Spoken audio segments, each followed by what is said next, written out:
Shalom saudara-saudara, saat ini saya berada di kebun tingkat atas halaman rumah saya.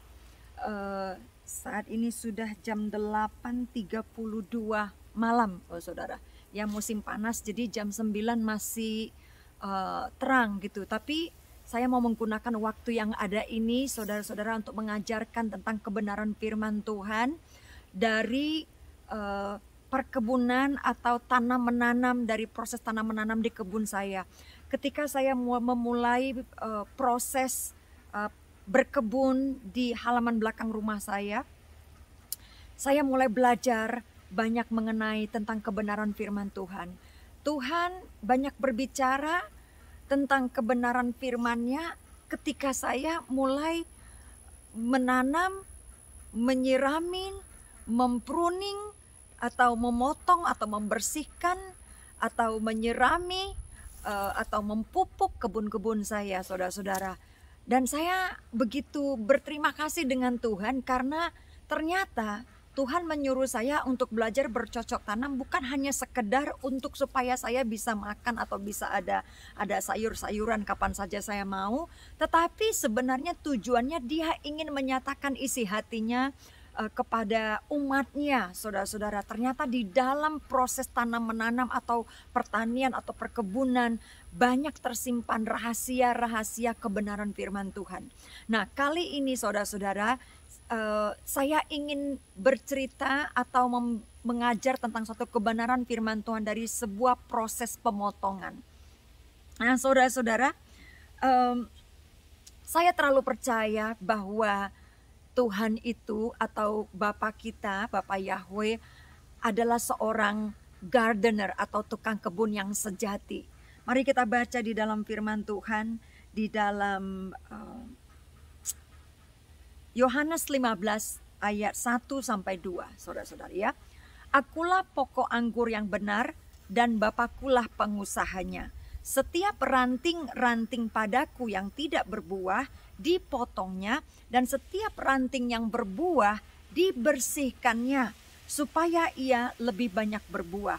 Nah, saudara-saudara, kali ini saya ingin berbicara tentang sebuah proses pemotongan.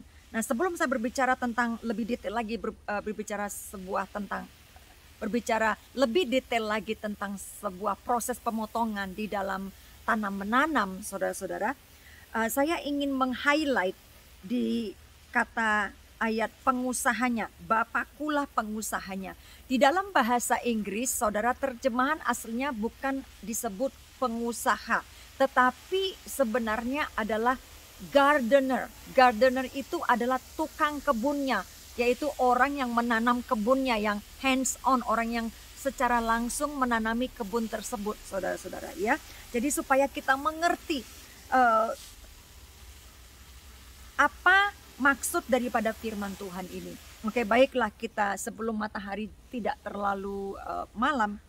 Nah, saudara, ada dua macam jenis pemotongan dalam sebuah pohon atau sebuah tanaman. Nah, jenis yang pertama adalah pemotongan terhadap ranting-ranting yang berbuah, ya.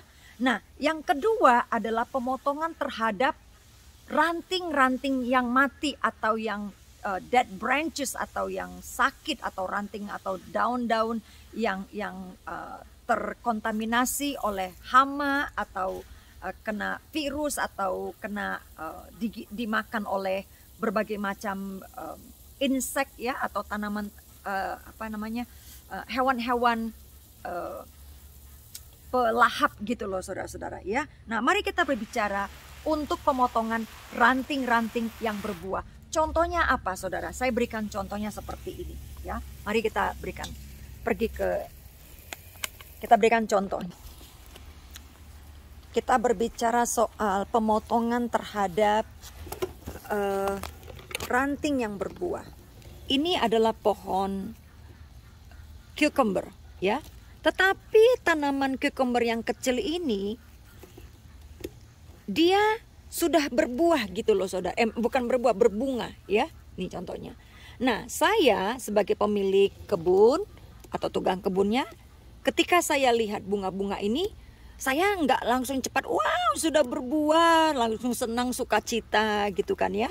Nah ini, tetapi justru saya ketika muncul bunga-bunga yang kecil, saya potongin. Nah contohnya lagi saudara, ini contohnya ini kemangi.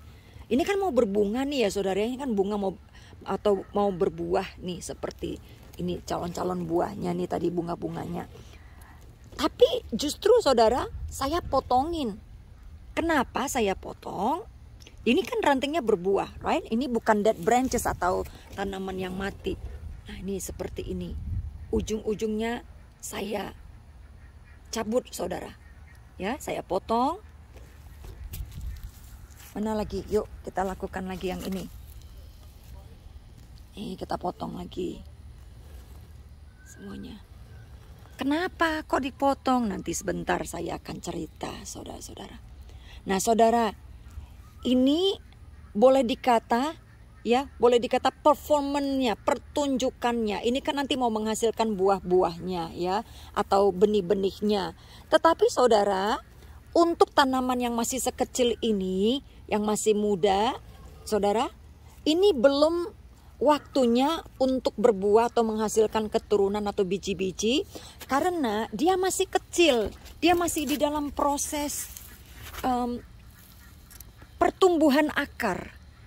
Jadi saudara, ketika tanaman itu masih kecil, kita harus fokus kepada pertumbuhan akarnya, yaitu membangun dasar daripada pohon tersebut. Akarnya adalah dasar dari pohon sebuah tanaman, saudara. Jadi pada waktu pohon itu masih kecil, masih muda, kita tidak harus cepat-cepat untuk melihat buahnya atau hasilnya. Kenapa? Karena nanti pohon ini justru tidak bertumbuh, dia selesai mentok di sana karena sudah menghasilkan buah, sudah menghasilkan bunga, tua langsung cepat-cepat. Dan mereka tidak akan menjadi semakin lebat. Padahal ini kan masih kecil. Saya masih menginginkan kemangi ini akan bertumbuh lebih besar, lebih bushy gitu ya. Lebih bersemak begitu. Nah lihat, ini kan masih kecil. Nah saudara, jadi saya ingin tanaman ini fokus kepada dasarnya, akarnya untuk bertumbuh semakin besar, semakin kuat.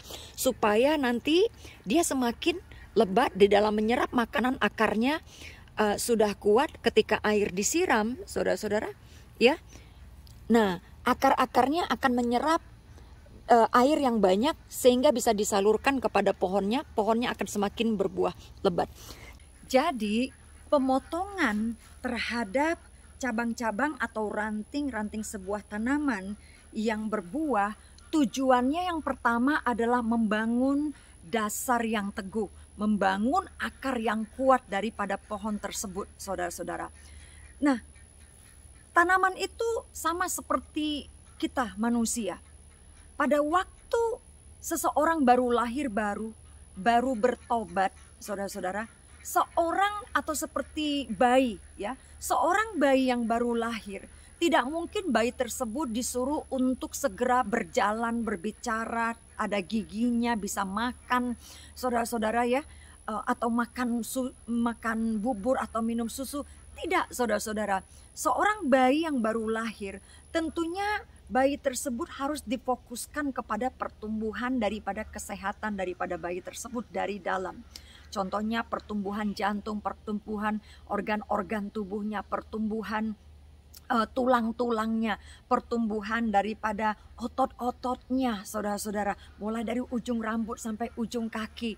Nah, bayi tersebut tidak mungkin disuruh untuk performance atau untuk kawin atau untuk disuruh berjalan merangkak. Tentunya bayi tersebut hanya dibiarkan untuk apa, saudara?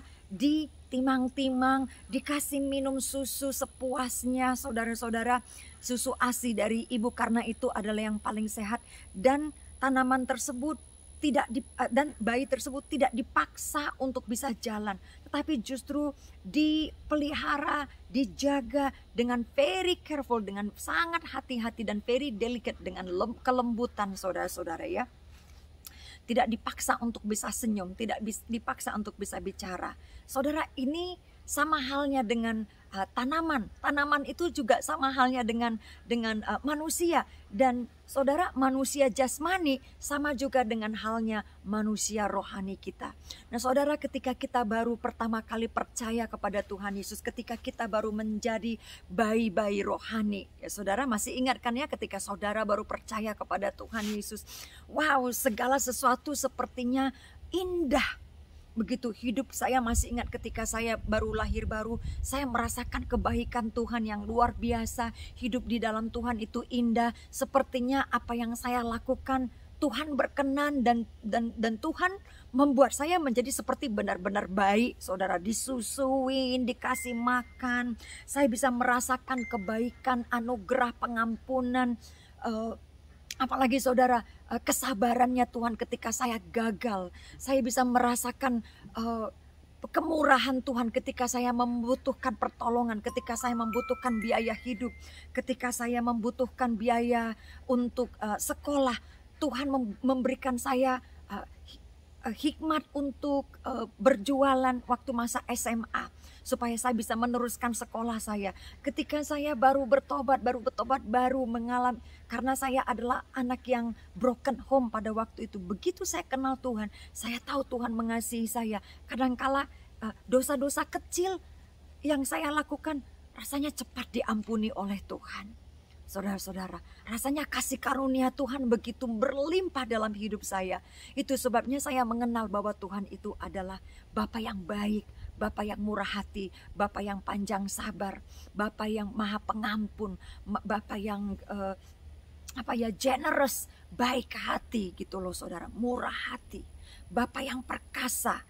Saya Bapa yang pelindung, Bapa yang pokoknya Bapa buat saya adalah segalanya buat saya.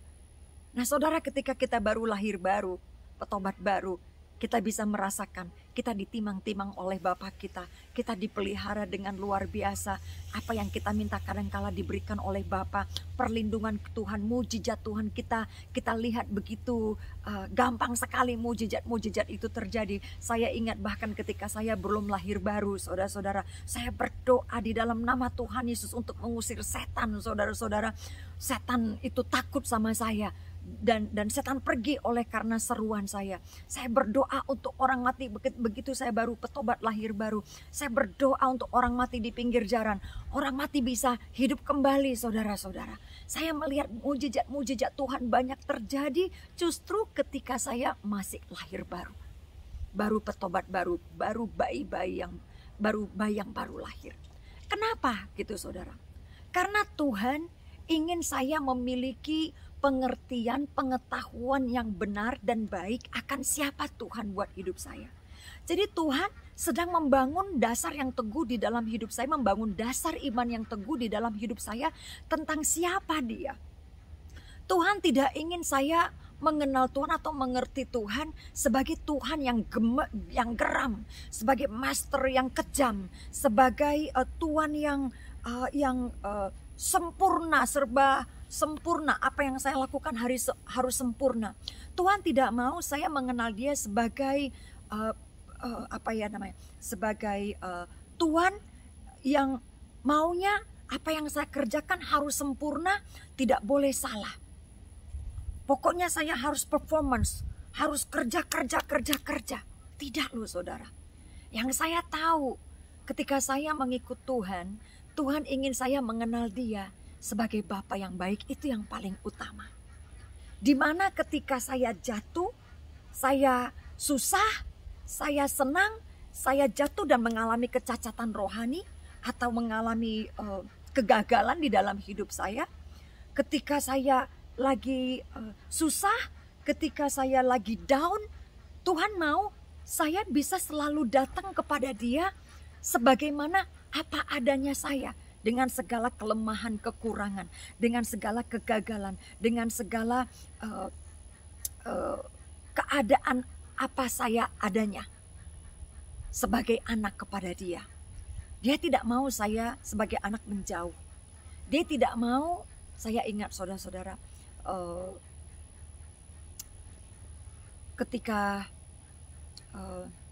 contohnya begini ya saudara. Tuhan tidak mau saya menjauh dari Dia. Ketika saya gagal, Tuhan tidak mau saya menganggap Dia sebagai Bapa yang maunya kita sebagai anak harus perform atau memberikan pertunjukan yang sempurna kepada Bapa kita.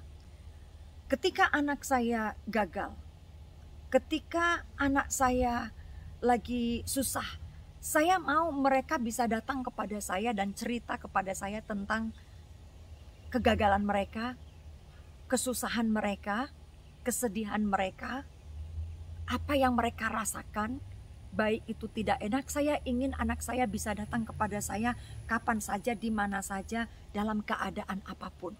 Saya mau anak saya tahu bahwa saya adalah ibu yang baik, ibu yang maha mengerti, ibu yang mengerti, bukan maha mengerti, hanya Tuhan yang maha mengerti. Ibu yang mengerti perasaan mereka, ibu yang mengerti kelemahan mereka, ibu yang bisa menerima mereka apa adanya. Saya tidak mau anak saya menjaga jarak dengan saya. Saya tidak mau anak saya menjadi anak yang resentment atau merasa tertolak atau merasa jauh atau merasa ditolak ketika mereka gagal atau tidak diterima ketika mereka gagal. Hal yang paling pertama sekali yang saya ingin anak saya mengerti tentang siapa saya adalah bahwa saya mengasihi mereka apa adanya mereka. Ini yang paling utama, saudara-saudara. Nah, ketika kita baru lahir, baru seperti tanaman tadi, saya harus memotong. Saya tidak ingin anak saya tuh hanya perform ya, memberikan nilai-nilai yang bagus atau menunjukkan pertunjukan yang bagus. Saya tahu mereka manusia. Saya ingin mereka memiliki pengertian yang baik tentang hubungan saya dengan mereka. Saya lebih mengutamakan hubungan saya dengan anak saya daripada saya menginginkan pertunjukan mereka atau nilai-nilai mereka di sekolah. Dan saudara, demikian halnya kita dengan Tuhan. Ketika kita memiliki, kita baru lahir, kita baru kenal Tuhan. Tuhan ingin kita seperti anak-anak, seperti bayi yang baru lahir, yang selalu menginginkan susu yang murni, yang selalu menginginkan makanan-makanan yang murni dari Tuhan. Tuhan membuat segala sesuatu indah pada waktunya. Tuhan membuat matahari, membuat bulan dan bintang untuk menentukan waktu-waktu dan musim-musim. Tuhan tidak menginginkan kita menjadi Kristen yang instan atau microwavable Christianity. Atau orang Kristen yang seperti microwave, bisa di microwave.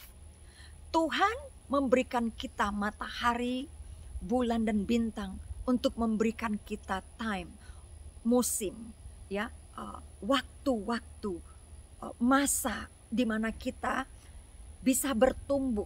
Kita memiliki waktu untuk bertumbuh seperti halnya tanaman. Demikian juga rohani kita. Tuhan menginginkan agar kita bertumbuh secara alami, bukan secara instan. Ada waktunya kita menjadi kanak-kanak, ada waktunya kita menjadi bayi. Pada waktu kita menjadi bayi, Tuhan menginginkan kita untuk berserah, percaya sepenuhnya kepada Tuhan seperti bayi di dalam gendongan seorang ibu. Di mana bayi tersebut tidak khawatir tentang masalah apapun, tetapi sepenuhnya percaya kepada sang ibu bahwa dia akan diberi makan, well taken care of, akan dipelihara dengan baik, akan dijaga dengan baik, akan dilindungi dengan baik. Seorang baru yang lahir tidak peduli bahwa dia ingin berbicara, tidak peduli bahwa dia ingin makan daging steak, makan atau jalan. Dia hanya ingin menikmati kebaikan daripada ibunya. Dia hanya ingin merasakan daripada kebaikan daripada ibunya, bahwa ibunya mengasihinya. Seorang bayi hanya ingin tahu dan merasa secure, merasa aman, dan tahu bahwa dia dikasihi, tahu bahwa dia dipelihara, tahu bahwa dia dijaga, tahu bahwa dia akan dilindungi. Saudara, ini adalah masa pertumbuhan, membangun dasar pengertian yang baik akan siapa Bapa kita. Dan saudara-saudara, Jadi pada waktu kita bertumbuh, kita merasa kadangkala begini ya, kita kadangkala semangat untuk melayani Tuhan. Pada waktu kita baru lahir baru, kita bisa nyanyi, kita punya karunia untuk main gitar, kita punya karunia untuk berbicara, kita punya karunia untuk bermain musik atau macam-macam talenta lainnya. Kadangkala ketika kita baru cinta mula-mula, wah kita maunya all in buat Tuhan. Kita semangat untuk melayani Tuhan. Tapi kadangkala ketika kita melayani Tuhan dengan segala kesemangatan kita, kadangkala kita itu ingin sekali, wow, this is me, ini aku. Kita mau membuat sebuah pertunjukan rohani kepada Tuhan. Tapi Tuhan, sang our gardener, sang Tuhan yang adalah tukang kebun kita, mengerti siapa kita, bahwa kita adalah bayi yang baru lahir atau tanaman yang baru tumbuh, yang baru belajar, baru beradaptasi dari satu tempat ke tempat yang lain, seperti dari perut ibu dan ke dunia ini, baru daripada tempat dari satu pot yang kecil kepada sekarang itu ke tanah yang lebih besar. Kita perlu beradaptasi dengan dunia. Tanaman tersebut, saudara, perlu beradaptasi dengan tanah yang baru tempat yang baru diberikan kepadanya, saudara-saudara. Beradaptasi dengan udara, beradaptasi dengan tanah, beradaptasi dengan organisme yang ada di dalam tanah tersebut. Sehingga seorang gardener yang baik, ketika dia melihat sebuah pohon-pohon yang masih kecil, tomat-tomat yang masih kecil tetapi sudah memunculkan bunga-bunga buah yang muncul, maka seorang gardener yang baik dia akan memotong pucuk-pucuk daripada calon-calon buah tersebut, karena belum waktunya tanaman yang kecil tersebut untuk memikul beban yang kuat, karena buah tersebut akan menjadi lebih besar dan akan menjadi lebih berat. Tetapi kalau batang daripada pohon tersebut atau akar daripada tanaman tersebut tidak cukup kuat, maka pohon tersebut mengalami keterbatasan di dalam menyerap matahari, energi matahari sebagai makanan untuk buah tersebut, maupun menyerap air dari bawah tanah melalui akar tersebut, supaya pohon tersebut tidak terbang atau tidak patah ketika angin menerpa pohon tersebut. Itu sebabnya seringkali kita melihat, saudara pernah mengalami nggak kalau ketika kita dalam satu gereja, kita bersemangat melayani Tuhan, kita mau jadi singer, kita mau jadi pembicara, kita mau jadi ketua pemuda, kita mau menjadi ketua kelompok Sunday School, kita mau mengajar Sunday School. Lalu saudara-saudara kita mau menggunakan semua sumber yang ada, talenta yang ada kita miliki untuk melayani Tuhan. Tanpa kita sadari sebenarnya kita belum siap mental rohani. Karena iman kita belum teruji, saudara-saudara. Kita masih bayi rohani, kita masih merasakan hal yang enak-enak, masih merasakan hal yang senang-senang, saudara-saudara. Tetapi kita belum benar-benar mengalami yang namanya ujian-ujian iman kita. Saudara menyadari tambah gelap ya, nggak apa-apa kita bergelap-gelapan, saudara. Nah, saudara, pernah nggak ketika kita di dalam satu gereja, kita melayani, kita ingin jadi worship team, kita ingin menjadi ketua pemuda, kita ingin berkhotbah, kita ingin main musik, menjadi worship leader, begitu ya. Nah, ternyata usaha kita untuk melayani di dalam gereja tersebut ternyata tidak mendapatkan dukungan yang penuh dari pemimpin kita atau dari gembala kita.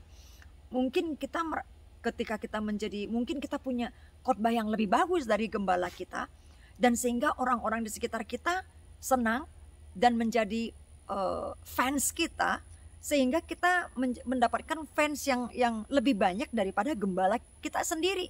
Nah, gembala kita menjadi tidak secure atau tidak suka dengan suasana itu, atau mungkin secara daging mereka merasa terlangkahi, secara daging mungkin mereka merasa mereka itu merasa cemburu mungkin, atau merasa insecure, atau merasa tidak dihormati oleh jemaat lebih besar daripada si pemuda yang baru bertobat atau si pemuda yang baru melayani atau yang baru pindah ke gereja itu, tetapi sudah mendapatkan banyak fans, mendapatkan banyak followers, mendapatkan banyak applause, sehingga gembala merasa insecure dan mulai menekan kita, dan mulai mungkin tanpa mereka sadari kita teraniaya, kita ditolak, kita ditekan, kita mulai disingkirkan, kita mulai digosipkan, atau macam-macam yang lainnya saudara, yang membuat kita merasa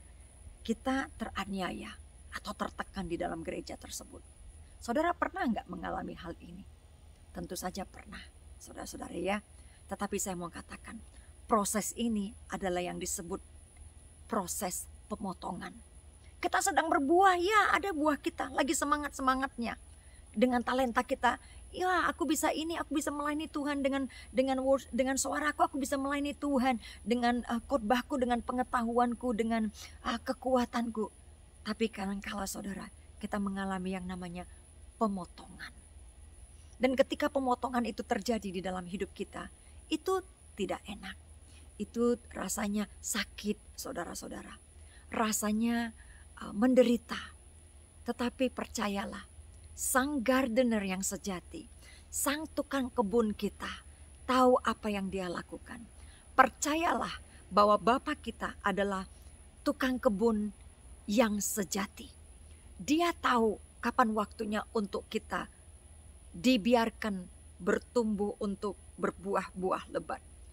Tuhan tahu kapan waktunya untuk mengizinkan kita pelayanan dengan menggunakan karunia-karunia kita, dengan waktu yang maksimal, dengan hari yang maksimal, dengan tenaga yang maksimal, tetapi juga dengan hati dan kekuatan yang maksimal, dengan pikiran yang maksimal, saudara-saudara. Ada orang yang melayani Tuhan dengan talenta yang maksimal, tetapi hati mereka tidak maksimal. Karena seringkali kita melakukan pelayanan itu untuk kemuliaan kita, atau berdasarkan kepada kedagingan kita. Sehingga kemuliaan itu diberikan untuk diri kita, bukan untuk Tuhan. Tuhan menginginkan kita untuk melayani Tuhan dengan hati yang maksimal. Supaya kita memberikan kemuliaan yang kita dapatkan kepada Tuhan, bukan kepada diri kita. Amin, saudara-saudara. Izinkan Tuhan, Sang gardener kita, memetikin pucuk-pucuk bunga yang sedang berkembang di dalam kehidupan rohani kita yang sedang bermekaran, saudara-saudara. Mengertilah bahwa ini adalah suatu proses dalam sebuah pertumbuhan iman yang sehat di dalam kerajaan Allah. Karena pohon-pohon yang berbuah untuk bisa menghasilkan ranting-ranting yang berbuah, untuk bisa menghasilkan hasil yang maksimal, atau supaya pohon tersebut berbuah lebih lebat, maka satu-satunya untuk mendapatkan hasil atau buah yang lebat, maka ranting tersebut harus dipotong pucuk-pucuknya, saudara, supaya ranting pohon tersebut tidak berhenti untuk bertumbuh, tetapi justru berbuah semakin lebat ke kiri dan ke kanan, dan menghasilkan hasil yang maksimal. Dan saudara, kita akan lanjutkan esok hari, karena hari sudah malam. Besok pagi saya harus pergi ke studio TV untuk melepaskan nubuatan untuk Tuhan. Pulang dari sana mungkin sorenya, saudara, saya akan lanjutkan lagi. Baik, saudara-saudara, Tuhan Yesus memberkati. Jangan lupa, jadilah seperti bayi yang selalu menginginkan makanan yang sehat, makanan susu yang murni dari Tuhan, yaitu firman Tuhan. Nikmatilah kebaikan Tuhan dengan masa pertumbuhan saudara sebagai bayi rohani di dalam tangan Tuhan. Percayalah seperti bayi tersebut di dalam Tuhan. Percayalah sepenuhnya kepada Bapa kita, bahwa Dia adalah Bapa yang baik. Percayalah sepenuhnya kepada Dia dan serahkanlah seluruh kehidupanmu total kepada Tuhan. Bahwa di dalam Tuhan engkau akan dipelihara oleh Tuhan. Sebagai bayi-bayi yang baru percaya kepada Tuhan, kalau engkau adalah orang-orang yang baru percaya, orang-orang yang baru mengikut Tuhan, orang-orang yang baru mengenal Tuhan, jadilah seperti bayi-bayi rohani, jadilah seperti tanaman yang baru bertumbuh tersebut. Izinkan Tuhan memetik dan memelihara hidupmu, memetik pucuk-pucukmu dan memelihara hidupmu seperti bayi-bayi rohani, seperti tanaman-tanaman yang baru dipindahkan ke tanah yang baru, dan biarkan Tuhan memelihara hidupmu. Percayalah Dia, milikilah iman seperti iman kanak-kanak yang percaya sepenuhnya kepada Sang Bapa akan memelihara kehidupannya. Tuhan Yesus memberkati. Sampai ketemu esok hari. Mari saudara, saya tunjukkan suasana malam hari dari kebun saya. Tuhan Yesus memberkati.